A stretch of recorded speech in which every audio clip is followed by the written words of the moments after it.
will be falling when most of you are sleeping, but that means there will be people up in the middle of the night trying to clear the roads. That's very true. And joining us now via Zoom is Marc Pappas, the Rhode Island EMA Director. Good morning to you, Marc. Hi, good morning, Danielle. Good morning, Patrick. How are you?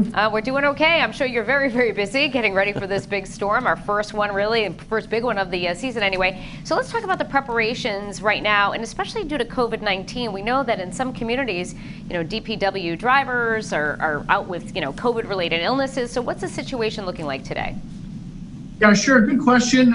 We've been on numerous calls with locals, municipalities, and cities and towns.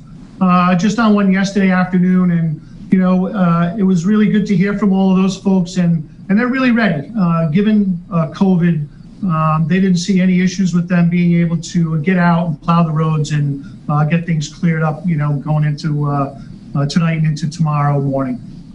So different storms bring different challenges. So this one sounds like the heaviest of the snow will be falling, like I mentioned earlier, about the time when most of us are sleeping. You'll be up, Danielle and I will be up, Michelle will be up, Melissa will be up. But the point is, as far as clearing off the roads, is the timing better because there won't be as many people on the roads at that time?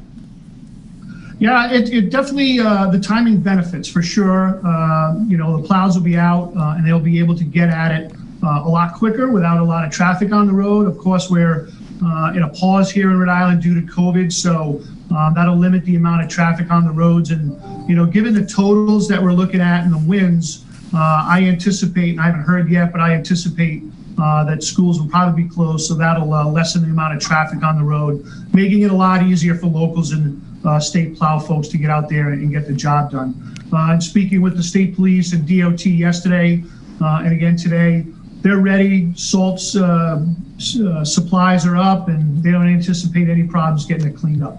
Quick question about parking bans. With so many people home, working from home, how does that come into play with, some of these city streets where a lot of people are parking? Yeah, that's a problem, and it always has been, especially in, heavily condensed areas, Pawtucket, Central Falls, Providence.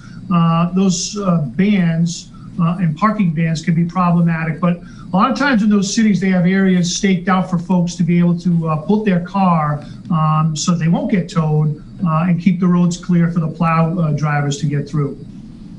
All right. Thank you, Marc. We appreciate you joining us this morning. Get some rest today because I'm sure you're going to be busy overnight tonight and into tomorrow morning. Hopefully everybody stays safe. Thanks for joining us.